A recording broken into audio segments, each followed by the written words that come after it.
The day my parents begged me to come home. I didn't even recognize their voices. I still remember the sound, trembling, desperate, nothing like the proud people who once threw me out. You'd think hearing them broken would make me feel satisfied. But all I felt was silence. The kind that echoes from an old wound you thought had healed. 6 years ago, I was their pride, the perfect daughter of the Carter family. Every smile, every word I spoke was rehearsed to protect our so-called status. I lived under the shadow of perfection until love made me do the unthinkable. I chose a man they said was beneath us. That one choice destroyed everything. My father's eyes burned with shame, my mother looked away, and I was erased from the family I once called mine. Now, after all these years, the same people who called me a disgrace want me back. But this time, I'm not the same Emily they abandoned. They taught me what humiliation feels like. Now, fate will teach them what regret truly means. On the outside, we looked like the perfect family. The Carters, wealthy, respected, admired. My father, Robert Carter, owned one of the biggest construction firms in town. My mother, Margaret, was known for her grace and her ability to host flawless family gatherings. And then there was me, Emily, the eldest daughter, the one expected to carry the Carter name with pride. People often said, "You're so lucky, Emily. You have everything." But they never saw what happened once the guests left and the laughter faded. At the dinner table, my father's voice ruled every conversation. He'd speak about honor, legacy, and the importance of status. My mother would nod silently, her smile trained, her eyes rarely meeting mine. My younger sister, Chloe, would giggle at his jokes, soaking in every ounce of the affection that once used to be mine. I tried to speak once, about my dream of starting a small design business, but he cut me off with a single line that still stings. "Dreams don't pay bills, Emily. Marrying right does." That's when I learned, my worth was not in who I was, but in who I would marry. Family dinners became performances. Every Sunday, relatives filled our mansion. Uncle Frank with his kind wisdom, Aunt Helen whispering gossip between sips of tea, and my father showing off Chloe's piano skills while pretending not to notice me sitting quietly beside them. I used to force a smile, hoping someone would see the effort I put into being good enough. But in the Carter family, love was conditional. Respect had a price tag. One night, after everyone left, I found my mother standing by the kitchen window. I asked her quietly, "Do you ever feel tired of pretending?" She didn't answer. She just sighed and whispered, "You'll understand one day, when you're married." Those words hit me harder than I expected, because deep down, I knew she wasn't happy either. She was just surviving inside a cage built from pride and fear. Then came the annual Carter Foundation Gala, the event that showcased our family's wealth and reputation. I wore a simple silver gown that I'd chosen myself. Chloe wore the one my mother picked, covered in crystals and praise. My father introduced her to guests, proudly saying, "This is my younger daughter, our family's bright future." He didn't even mention me. Standing there, with champagne in my hand and a smile plastered on my face, I realized something cruel. In my own family, I was invisible. That night, as I looked around the glittering hall, I caught my reflection in the mirror. The chandeliers glowed above me, but all I saw was a girl fading into the background of her own story. And then, I saw him. A man in a plain black suit, standing near the back, watching me, not with judgment, but with curiosity. He didn't belong there. But somehow, neither did I. That was the moment my life, and the Carter family's perfect image, began to crack. After that gala night, everything started to feel different. Maybe it was the way he looked at me, Daniel Ross, the man in the plain black suit. He wasn't part of our world. He was the head mechanic at a car company that maintained my father's luxury cars. A man of simple words, rough hands, and eyes that carried honesty, something I hadn't seen in years. We met again a week later, purely by chance, when my car broke down near his workshop. My father would have called a tow truck. I called Daniel. That afternoon, while he worked in silence, I asked him how he stayed so calm in a world that constantly judges worth by titles and money. He just smiled and said, "Because I know who I am, Emily. That's enough." Those words stayed with me longer than I wanted to admit. But love doesn't stay hidden for long, not in a family like mine. When my father found out, the storm arrived before I could explain. I still remember the night he called a family meeting. His voice echoed through the marble halls like thunder. "Is it true?" he demanded. Are you seeing that mechanic? I tried to speak softly, hoping he'd hear reason. His name is Daniel, Dad. He's a good man. His face turned red. A good man doesn't crawl under cars for a living. You're a Carter, Emily. You don't marry down, you marry up. My mother sat quietly, her eyes fixed on her tea, trembling hands giving her away. Chloe, of course, smirked from across the room. Dad's right, she said. Do you know what people will say? That we let our daughter marry a garage worker. I wanted to scream, but instead, I whispered, then maybe people care more about money than happiness. My father's palm slammed against the table. Don't you dare talk back to me. Every word that followed sliced deeper than the last. They accused Daniel of using me, of trapping me. Aunt Helen joined in days later, calling my phone just to say, "You're ruining your parents' name. Do you enjoy humiliating them?" Every insult, every whisper spread through our relatives like poison. Invitations stopped coming. My father even told his business partners that I was going through a phase. But love kept me standing. Daniel never asked me to choose him. I chose him myself. He said one thing that finally gave me courage. You don't owe anyone your life, Emily. You only owe yourself peace. So I did the unthinkable. I told my parents I wanted to marry him. The silence that followed was worse than shouting. My father's jaw tightened. My mother's eyes filled with tears. Chloe looked almost relieved, as if she'd waited her whole life for me to fall. Then he said it. The words that would change everything. If you walk out that door, you are no longer my daughter. I stood frozen. My whole life, the dinners, the expectations, the forced smiles, flashed before me. And then, I realized something brutal. I'd been disowned long before he said it. I turned to my mother one last time, whispering, "Will you stop me?" Her lips quivered, but she said nothing. So I walked away. Out of that perfect mansion. Out of that fake love. Out of the life they built on pride. And as the door closed behind me, I heard my father's voice break for the first time, not from love, but from shame. That was the night I lost my family, and found myself. The first few months after I left were brutal, not because of poverty, but because of silence. No calls. No messages. It was as if I had died and been erased from the Carter family history. I learned what it meant to start from nothing, not just financially, but emotionally. Daniel and I lived in a small, two-room apartment above his workshop. The walls were thin, the roof leaked when it rained, and the nights were long and uncertain. But for the first time in my life, I was free to breathe. I traded chandeliers for candlelight, designer gowns for old t-shirts, and yet, I felt lighter than I ever had in my father's mansion. Still, the world didn't let me forget who I used to be. Every time I went to the market, I'd hear whispers, "That's Robert Carter's daughter, she married a mechanic." Some would laugh. Others would look at me with pity, as if love was a tragedy and money was salvation. Then came the first wedding I wasn't invited to, my cousin's. Aunt Helen made sure my absence was noticed. She told everyone, "Emily's busy fixing cars with her husband." When I found out, I laughed at first. But when I saw the pictures online, my family smiling, Chloe radiant beside my father, it hit me. They had moved on completely, like I had never existed. Daniel noticed the change in me. One night, he found me sitting by the window, staring at the city lights. He placed his hand on my shoulder and whispered, "You don't need to prove anything to them, Emily." I nodded, but deep down, a quiet fire had already started. Years passed. Daniel's small garage grew, one car at a time, one honest customer after another.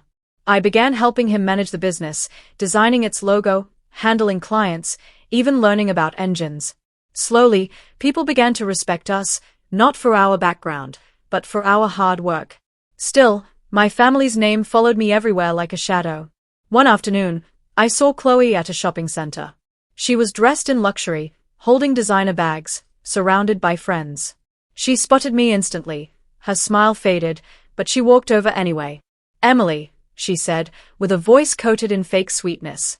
"I almost didn't recognize you. You've changed." I smiled politely. "Yes. Life tends to do that." She leaned closer and whispered, "You should come home sometime. Dad says it's sad how far you've fallen." Her words didn't hurt like they used to. They burned. But in a different way, the kind that forges steel. I walked away without replying. For the first time, silence felt powerful. Months later, I was invited, surprisingly, to another family event, my father's 55th birthday. Against my better judgment, I went. When I walked into that familiar mansion, every eye turned toward me. The murmurs began immediately. Aunt Helen whispered something behind her glass, and a few guests chuckled. My mother's smile was fragile. My father barely looked at me. Chloe introduced her fiancé, the son of one of my father's investors, and everyone praised her. When someone asked my father what I did now, he replied with a cold laugh. "Oh, she manages oil on Daniel's car engines." Laughter filled the room. Even the chandeliers seemed to tremble from the cruelty in the air. I stood there, every memory of my childhood flashing before me, every dinner, every smile, every time I had begged for approval. But this time, I didn't cry. I just looked at my father and said quietly, "Someday, you'll understand what real respect means." Then I walked out, my heels clicking against the marble floor like the ticking of a countdown. Because something in me had shifted forever that night. I wasn't just hurt anymore. I was preparing. And soon, the same name that mocked me would depend on me to survive. It happened on a cold winter evening, the kind where the air feels heavy, and every breath carries the weight of something about to break. I had just finished another long day at the workshop when I received an unexpected message from my mother. "Come home. Your father wants to talk." For a moment, my heart leapt. Maybe this was it, the apology, the long-awaited bridge between us. Daniel warned me to be careful, but I wanted to believe. I wanted to believe that my family had finally chosen love over pride. I wore the same silver necklace my mother gave me years ago, a small reminder of the warmth I once felt in that house. When I arrived, the mansion stood just as I remembered, grand, intimidating, silent. But the warmth was gone. The servants avoided eye contact, and the air smelled of tension. My father sat at the head of the dining table, papers neatly stacked in front of him. My mother stood beside him, eyes swollen from crying. Chloe sat near the end, looking composed, almost rehearsed. "Sit," my father said. His tone wasn't inviting, it was commanding. I obeyed. For a brief second, I thought he might forgive me. Instead, he slid an envelope across the table. "This," he said coldly, "is the official amendment to my will. You are no longer part of it." I stared at the document, the words blurring as my chest tightened. "You're disinheriting me." "You made your choice when you walked out," he said. "You married beneath your class. You disrespected this family in front of everyone. I won't let my name be tied to yours." My mother tried to speak. "Robert, please." "Enough," he roared, his hand slamming against the table. "She made her bed. Let her lie in it." My hands trembled, but I held my voice steady. "I didn't marry for money or status. I married for love, something you clearly don't understand." Chloe smirked softly, sipping her wine. "You always had a talent for drama, Emily. Maybe that's why you ended up living one." The room erupted in quiet laughter from a few relatives who had gathered behind me. I hadn't even noticed them, Aunt Helen, Uncle Frank, a few cousins. They were watching like spectators at a show. I felt my throat burn, but I refused to cry. I looked at my father, trying to find a trace of the man who once held my hand when I was afraid of thunderstorms. But that man was gone.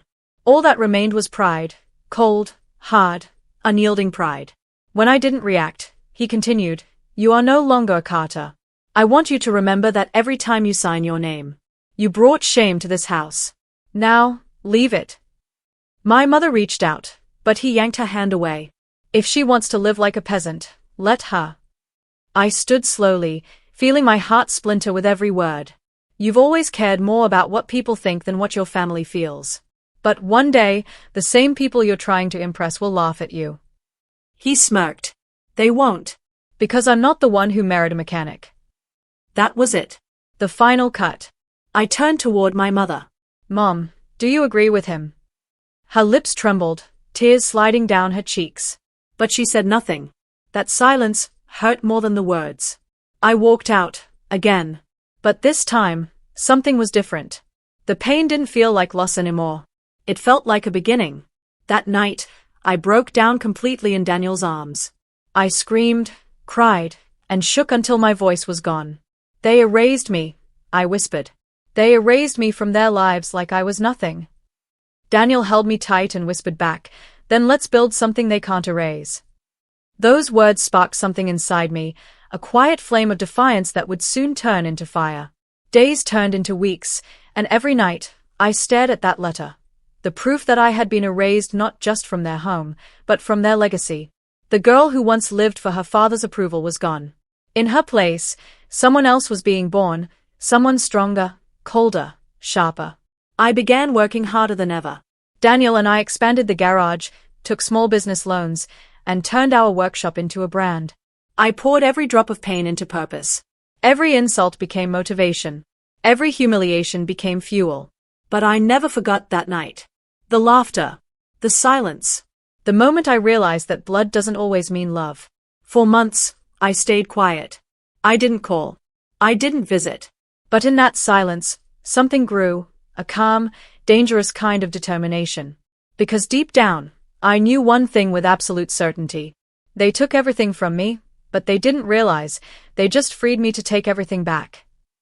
For a long time after they erased me, I lived inside two truths, the memory of being their golden daughter, and the reality of the woman I had to become.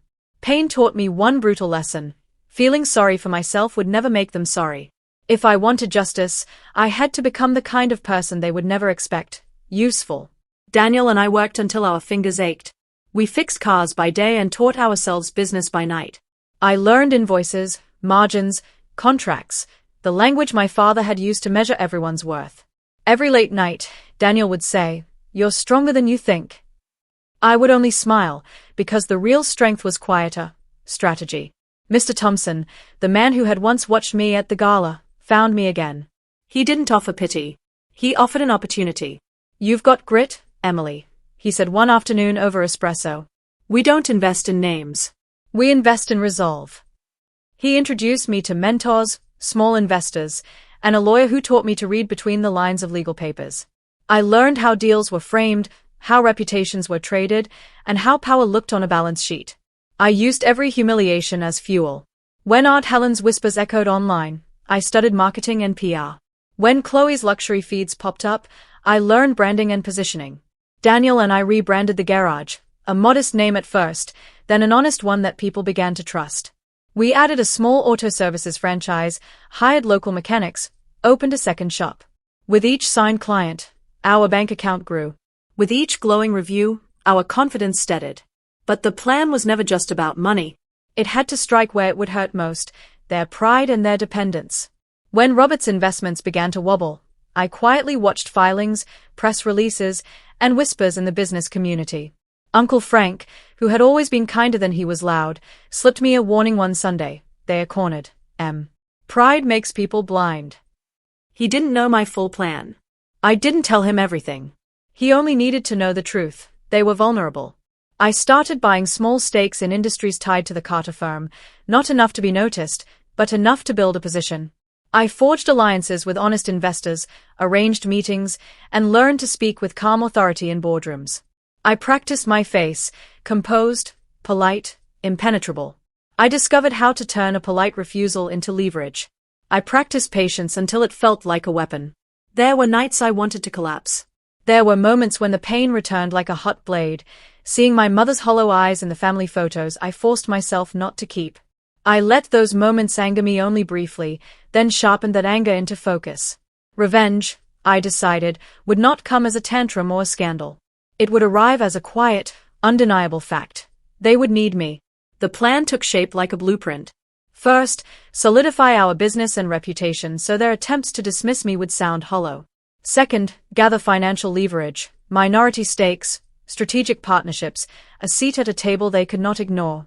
Third, craft the condition that would make their salvation run through me, a public, formal meeting where truth could be spoken and accounted for. Daniel never pushed. He polished the tools and held the home steady, but he also trusted me in a way my family never could. "Whatever you do," he said one night, tightening his coat, "don't let them turn this into a show. Make it real." I nodded, because this had to be smarter than pain. It had to be just. Months became a quiet campaign. I filled my ledger with wins and my head with strategy. My name changed from a rumor to a reputation people respected. I practiced walking into rooms I used to shrink from. And when the final piece fell into place, a small but decisive share in a funding round connected to my father's failing firm, I felt the air change. The plan was ready. The first veil was about to be lifted. I stood in my office that evening, the city lights like scattered jewels below me, and whispered to the silence I'd learned to trust. They'll ask me for help, and when they do, I will decide what they get. The next call was already waiting. The night of the meeting arrived like a storm that had waited years to break. The Carter family's grand estate glowed under crystal chandeliers, its polished floors reflecting a world I no longer belonged to. Yet tonight, I wasn't the outcast. I was the storm they had summoned without knowing. I walked in wearing a simple black suit, elegant, measured, not showy. Every click of my heels echoed the rhythm of control I'd built piece by piece. Faces turned. Conversations faltered. Even the air seemed to hold its breath. Chloe was the first to speak. "Well," she smirked, holding a champagne flute, "I didn't expect you to show up. I thought you'd finally learned your place." I smiled faintly. "Oh, I did. That's why I'm here." Her smirk faltered, just slightly. The lawyer, Mr. Hughes, cleared his throat. "We're gathered to finalize the restructuring of Carter Enterprises and the distribution of assets following recent financial difficulties." Father sat at the head of the long oak table, the throne he'd never surrendered. His once confident eyes were dim now, weighed by debt and disgrace. Mother, quiet beside him, looked older, worn. Guilt softened her gaze when it met mine, but she said nothing. Mr. Hughes continued, "We have reviewed the pending partnership agreements, including the proposed rescue investment from ER Holdings." A ripple went through the room. That name, ER Holdings, was the invisible string I'd woven for months. No one knew who stood behind it. Until now. Robert frowned. "And who exactly represents ER Holdings?" Mr. Hughes hesitated, glancing at me. "Miss Emily Carter." The silence that followed could have shattered glass. Chloe's laughter broke it, sharp, disbelieving. "You? Don't be ridiculous." I reached into my folder, placed a stack of documents on the table, and slid them toward the lawyer. "Here's the signed proof of my holdings. 43% of your pending partnership network, all under ER Holdings." Robert's hand froze mid-air. You've been buying into my company." "No," I said quietly. "I've been buying into my father's legacy. The one you tried to erase me from." Chloe scoffed, her voice shaking. "You think this little stunt makes you powerful? You'll always be the unwanted one." "Maybe," I said, leaning forward. "But tonight, I'm the one keeping this family from bankruptcy." Mr. Hughes adjusted his glasses. "It's true. Without Miss Carter's investment, Carter Enterprises will be dissolved within weeks. She holds controlling interest in the restructuring deal." The color drained from Chloe's face. My father's jaw tightened. For once, he looked unsure. The man who had built an empire with words now found none that could save him. "I warned you," I said softly, "that the things you buried would grow roots." He slammed his palm on the table. "You think money makes you right? You betrayed your family." My laughter was quiet, bitter. "Betrayal?" I echoed. "You taught me that word, remember? When you gave my inheritance to someone else. When you told the world I wasn't worth your name." Mother spoke then, her voice trembling. "Emily, please. Don't do this. We're still your family." I looked at her, my chest tightening with memories, the child I used to be, begging for affection that never came. "Family?" I whispered. "Family doesn't make you beg to be seen." The room filled with the sound of their shame. Chloe looked away, Robert clenched his fists. I stood slowly, gathering my papers. "I didn't come here to destroy you," I said. "I came to show you what you made me." Then I placed one final envelope on the table, the legal transfer that would keep Carter Enterprises alive, but under new management. "Mine. You'll keep your homes, your titles, your comfort," I said evenly. "But every decision, every approval, every contract, goes through me now. Consider it poetic justice." Robert's voice broke. "You can't." "I already have." Silence settled, thick and undeniable. For the first time, they saw me, not as the forgotten daughter, but as the reckoning their choices had built. Chloe's whisper cracked through the quiet. "You planned this, all along." I turned toward the door. "No," I said softly. "You planned this, the day you decided I was nothing." I walked out as the chandelier lights dimmed behind me, their reflections flickering like dying pride. Outside, the night air was cool against my face. The years of humiliation, the sleepless nights, the ache of rejection, all dissolved into one breathtaking silence. And as the estate shrank behind me, I said to the stars above, the same way I once did as a child. Justice doesn't scream. It arrives quietly, and stays. The days that followed the confrontation were unlike any I had known before. For the first time in years, there was peace, not the polished, artificial kind that once hung in our home, but a deeper, quieter calm that came after truth had done its work. The Carters stopped calling. There were no more family dinners, no more forced smiles at charity events, no more invitations wrapped in guilt. The empire that had once defined them now answered to me, but I didn't use that power for revenge. I used it to rebuild what had been lost. Myself. When I visited the Carter estate one last time, the house looked smaller than I remembered. The marble floors that once gleamed with perfection were dull under the morning light. I found my mother sitting in the same spot by the kitchen window, hands trembling around a teacup. She looked up, her voice fragile. "You won, Emily." I shook my head gently. "No, Mother. I didn't win. I just stopped losing myself." Tears welled in her eyes, but I didn't stay to comfort her. I had spent too many years trying to mend a family that had no space for truth. This time, I chose myself. As I stepped outside, I saw my father standing near the gate. He looked older, not in age, but in defeat. The weight of pride had finally turned on him. For a long moment, we just stared at each other. He spoke first, his voice cracked. "You've become everything I never thought you could." I gave him a faint smile. "No, Father. I became everything you were too blind to see." There was nothing more to say. I walked past him, the gravel crunching softly beneath my shoes.